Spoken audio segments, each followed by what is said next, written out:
Nobody had ever documented what I found in an abandoned radio station. Nobody had ever documented what I found in an abandoned radio station.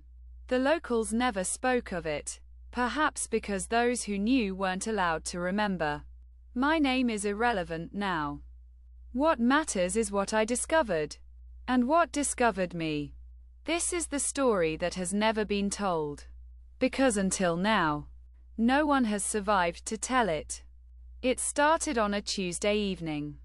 I had been researching abandoned structures for my documentary project, looking for places that had been forgotten by time. An abandoned radio station appeared in my search results with almost no information attached, just coordinates and a warning from a forum post that had been deleted years ago. The warning said simply, "Don't go there. They wait for witnesses." I dismissed it as urban legend. I was wrong. So terribly, irreversibly wrong. The journey took 3 hours through roads that became progressively less maintained. The final stretch was barely a path, overgrown with vegetation that seemed to lean inward, as if trying to reclaim the route from human memory. The GPS on my phone flickered and died, leaving me with only the coordinates I had memorized.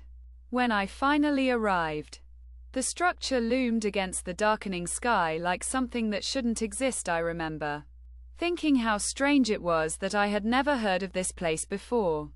In an age where every corner of the world has been photographed and catalogued, how could something this massive remain hidden? The building stretched across what must have been several acres. Its architecture a disturbing blend of styles from different eras. Some sections looked Victorian, others brutally modern, and still others seemed to belong to no time period at all. I set up my camera equipment and began documenting. The first hour was unremarkable. Dust, decay, the usual signs of abandonment. Old furniture covered in sheets, broken windows, water damage. But as the sun set completely, I began to notice something strange. My equipment was picking up sounds that I couldn't hear with my own ears. Frequencies just below human perception. And on the recordings, these sounds formed patterns, almost like speech. That's when I found them. Not the shadow parliament themselves. They don't have physical forms in the way we understand them. I found evidence of them. Journals scattered throughout the building, written by people who had come before me, people who had learned too much. The entries grew progressively more fragmented, more desperate. One passage still haunts me. They don't want to hurt us. They want to be us. And they have all the time in existence to wait. I should have left then. Every instinct told me to run.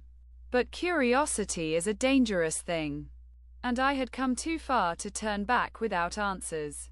I ventured deeper into the structure, following the sound my equipment was picking up, a sound that by now I could almost hear, like a whisper at the edge of hearing. The deeper I went, the more the building seemed to change around me. Hallways stretched longer than the building's exterior dimensions should allow. Doors opened into rooms that couldn't possibly exist based on the floor plan I had seen. Time itself began to feel flexible. My watch showed 3 hours had passed. Then suddenly only minutes. Then what felt like days compressed into a single heartbeat. The central chamber was where they waited. The shadow parliament. They exist in the spaces between moments, in the silence between thoughts. They aren't malevolent in the way we understand evil, they simply are. They feed on memory, on consciousness, on the very essence of what makes us who we are. And they had been waiting for someone like me. Someone who would remember them. Someone who would become their bridge back into our world. I tried to run, but the exits had rearranged themselves. Every door led back to that chamber.